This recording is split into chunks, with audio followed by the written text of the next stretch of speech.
From being in the popular television series Baywatch, and Tommy Lee being a part of the rock group Motley Crue, which gained notoriety in the 1980s before grunge rock emerged in the early 1990s, at that point, Motley Crue was essentially on hiatus.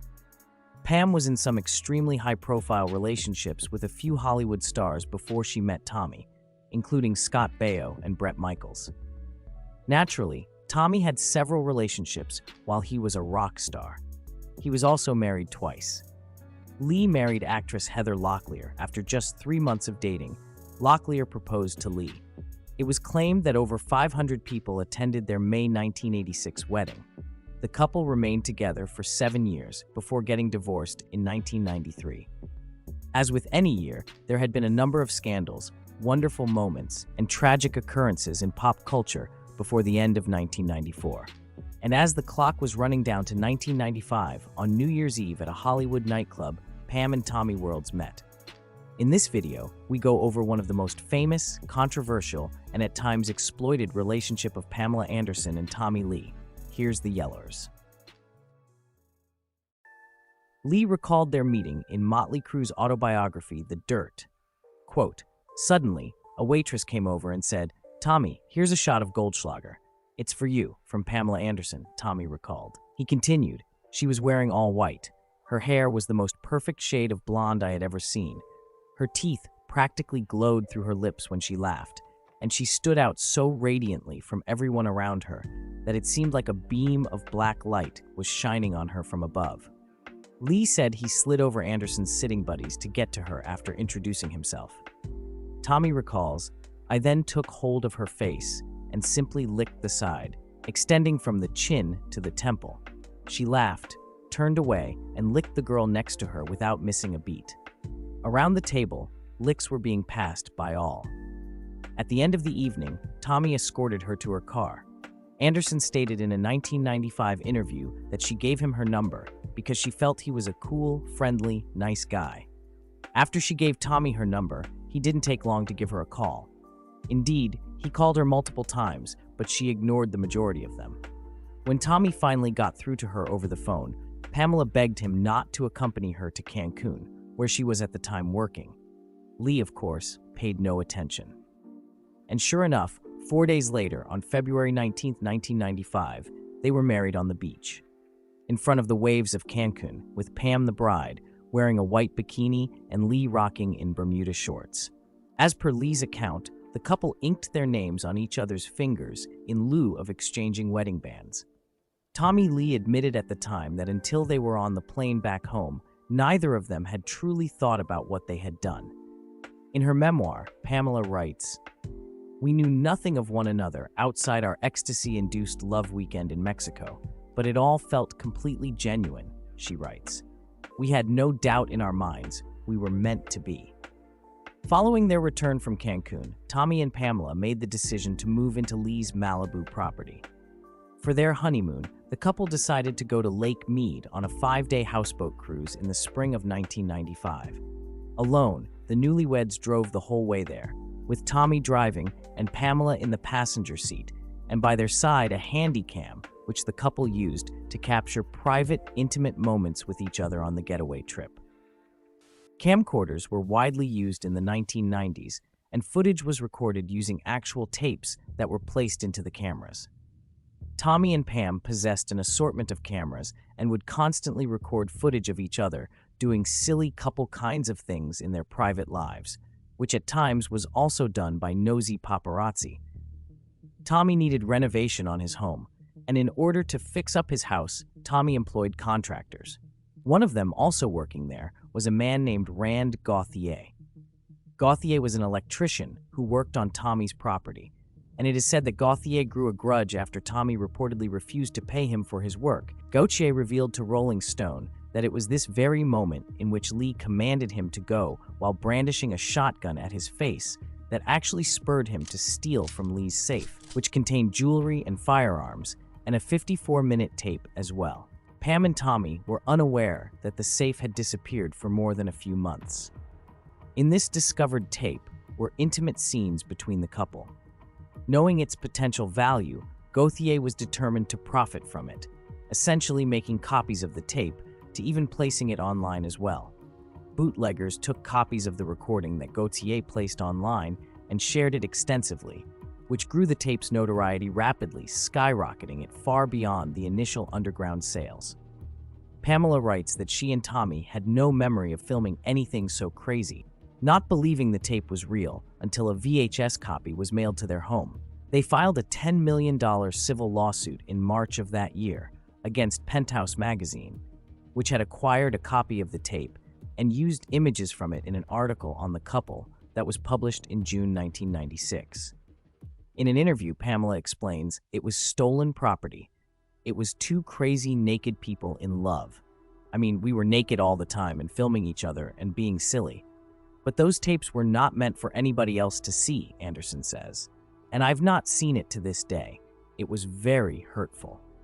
Nonetheless, the couple's claim against Penthouse was dismissed after the court ruled against them.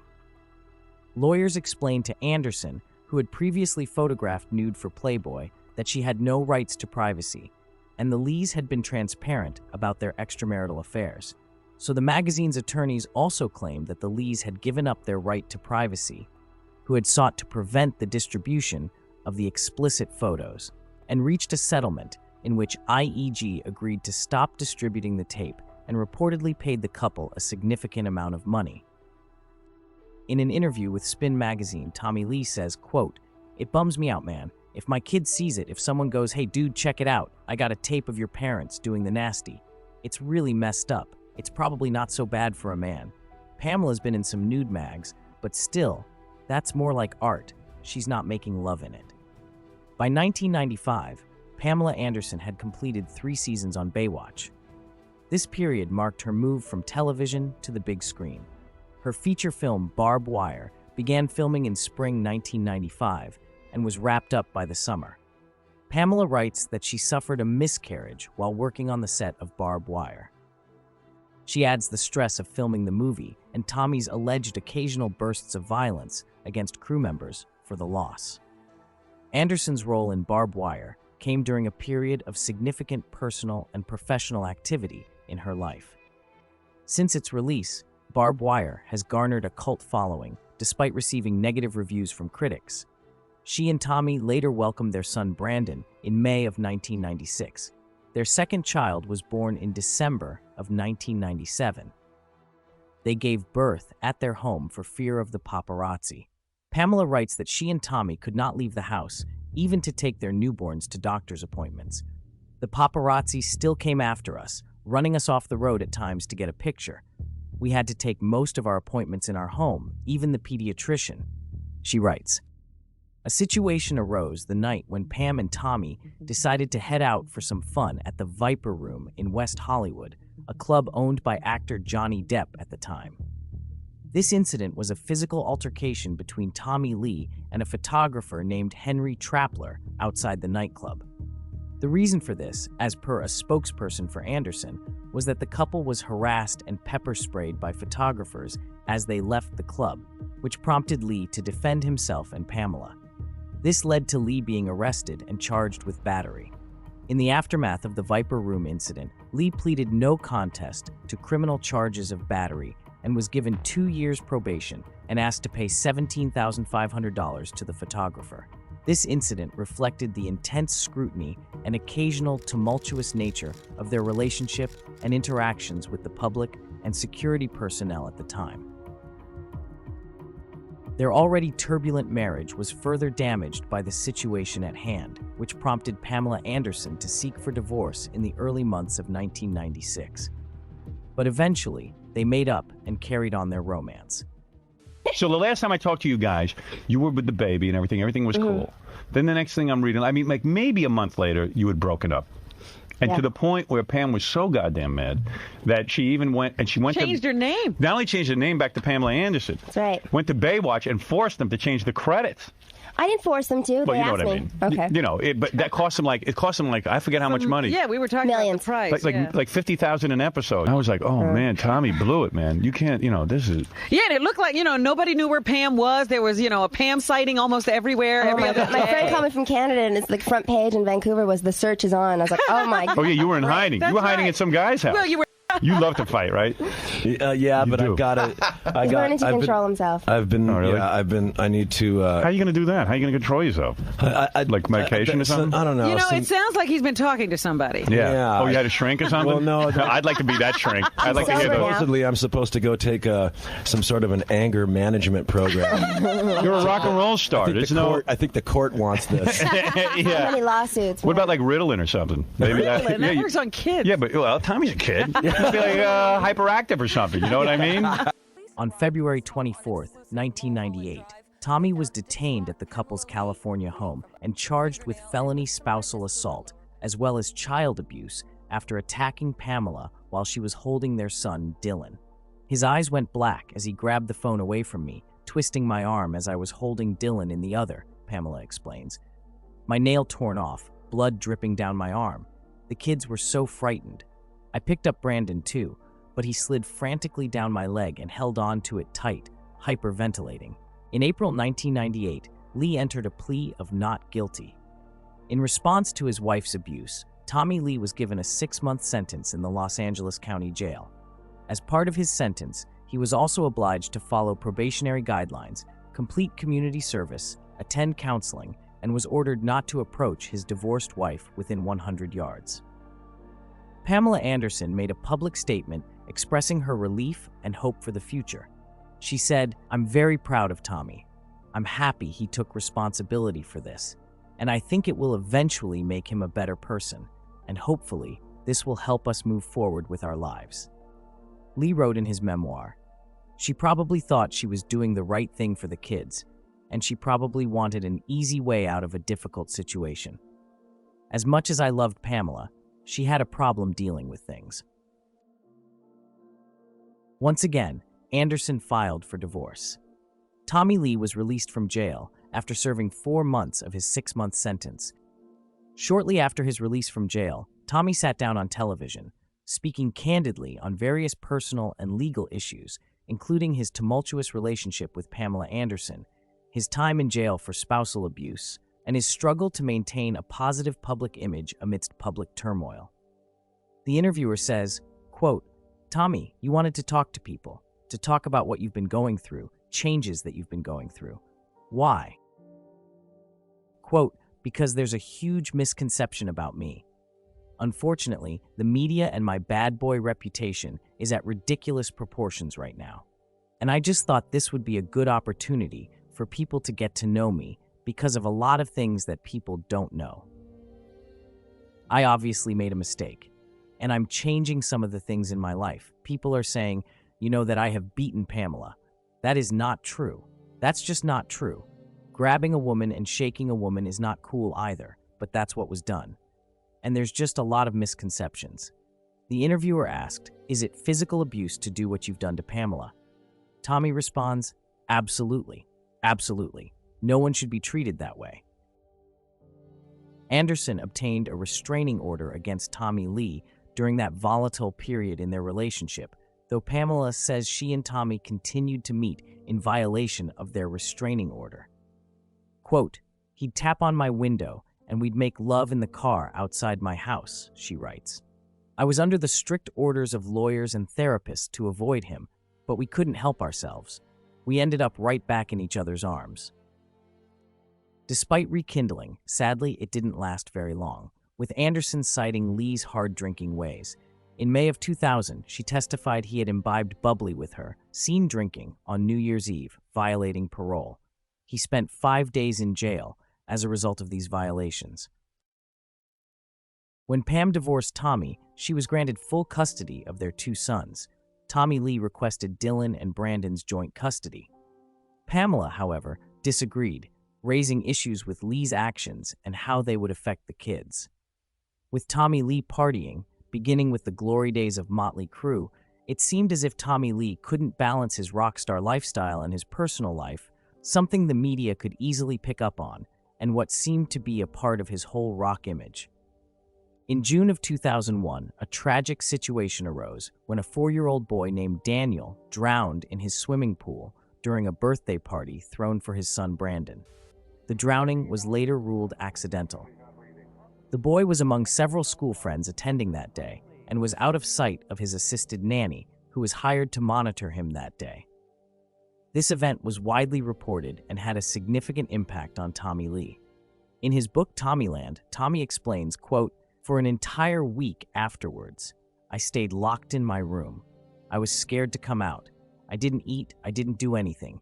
I'd sit in bed watching the news feeds live from my street and listen to the helicopters buzzing above my house. I had spent the last 3 years doing my best to clean up the mess in my life, and I had made myself a better person. I felt that all I had done in one instant, because of one unfortunate accident, was meaningless." There were times where there seemed to be mutual understanding on both sides, going through their co-parenting arrangements. But Anderson and Lee's attempts at reconciliation failed, and the custody battle continued. During this time, Pamela was in a high-profile relationship with rap/rock star Kid Rock, and in April of 2002, they got engaged. Also during this time, Tommy Lee was dating Mady Garcia, a dancer and actress who was formerly married to musician Prince. Pamela Anderson filed court papers in May 2002 to request exclusive custody of Dylan and Brandon. She expressed worries about Tommy Lee's dependability and capacity to give the kids a secure atmosphere.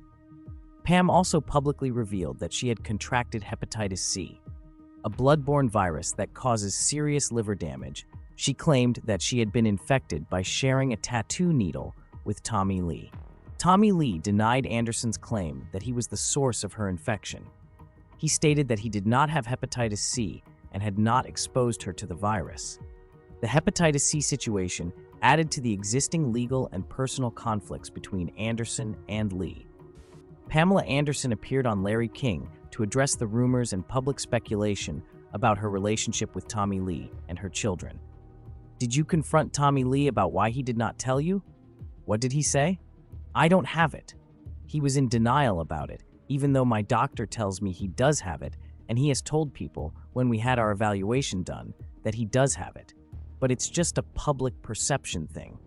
You know, I just want to be treated. He's in complete denial. He will not admit that he even has it. Hardly." A number of court sessions were held to discuss the custody matters during the summer of 2002. In order to bolster their stances on custody and visitation rights, Anderson and Lee each provided arguments and supporting data. According to reports, Pamela was given primary physical care of the kids, but Tommy was allowed to see them occasionally. The court appointed psychologists' inspections, observing Tommy Lee's interactions with his children and his parenting practices, which would have played a significant role in informing the court's decisions regarding custody and visitation arrangements. After legal disputes, court hearings, and efforts to reconcile their differences for the sake of their children, Pamela Anderson and Tommy Lee both made public declarations before the end of 2002, pledging to prioritize their children's welfare. They agreed that it was necessary to provide Brandon and Dylan with a stable environment and understood the difficulties they were facing. Interview questions concerning the tape continued to come to Anderson and Lee years after it was first made public. The wounds were not fully healed and were kept open by this continual revisiting of the occurrence. The tape entered mainstream culture and was frequently mentioned in entertainment and the media.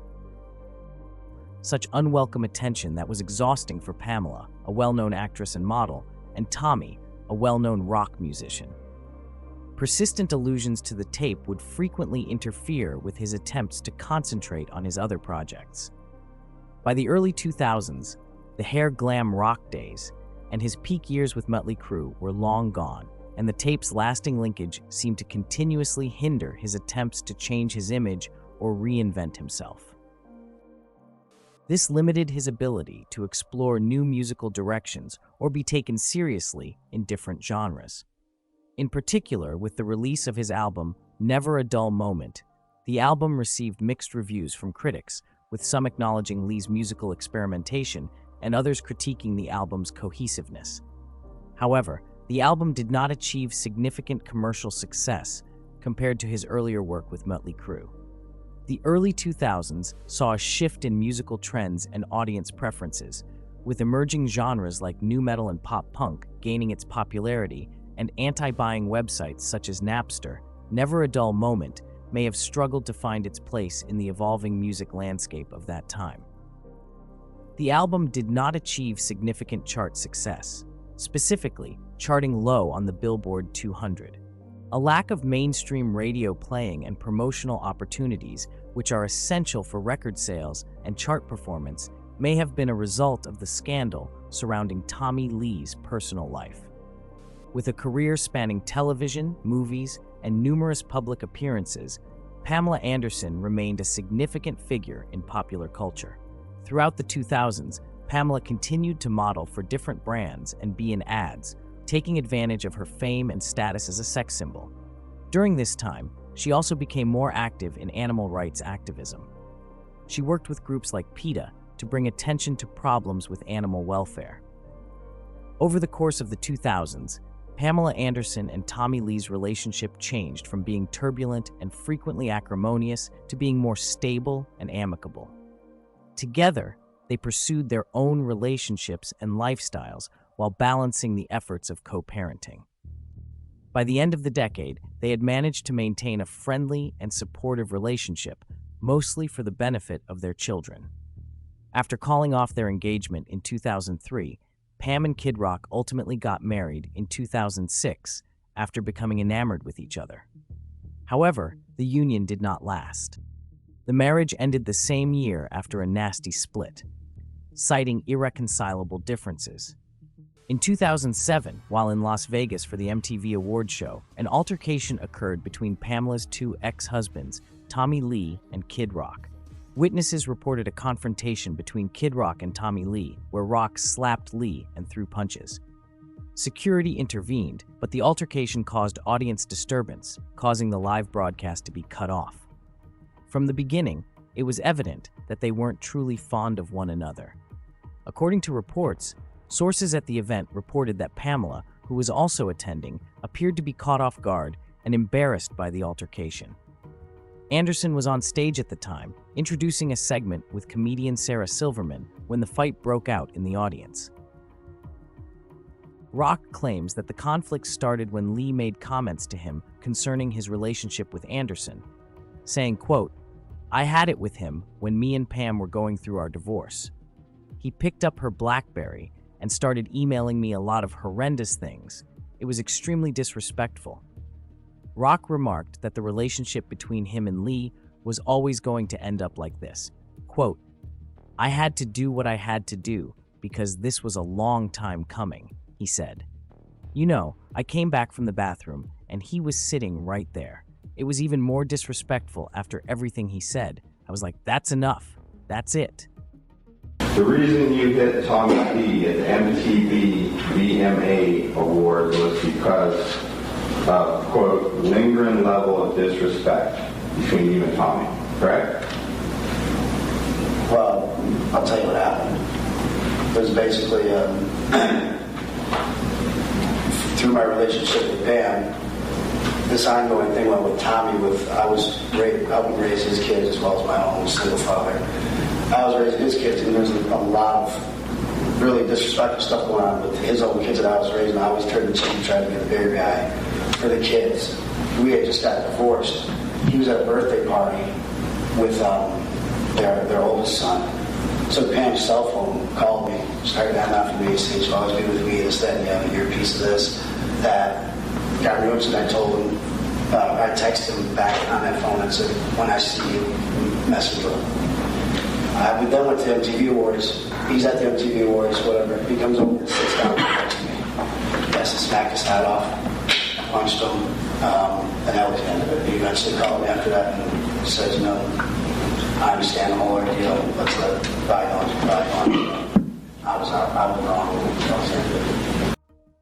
Following the altercation, both Tommy Lee and Kid Rock were cited by Las Vegas police for misdemeanor battery. They were required to appear in court, but eventually settled the matter out of court. Pam and Tommy reconnected in 2008, deciding to give their romance another shot, Tommy confirming that he and Pam were willing to give their relationship another go to Rolling Stone. We've only given it a try 800 times. 801, here we go, Tommy states. But that didn't last long, before splitting for good in 2010. In September 2015, in an interview, Pam talked about their united front as co-parents and disclosed her sentiments for her children's father. "I've never been out of love with Tommy," she shared. "We probably should have stuck it out. At the time, it was all this craziness going on. We had all those people following us around. We were married young, married quick, had babies right away. There's a connection there that will always be. We're good friends. We're getting better at co-parenting our kids. He's such a supporter of mine, and I'm really happy we're on such great terms. Haven't gone through a series of tough marriages in the past decade."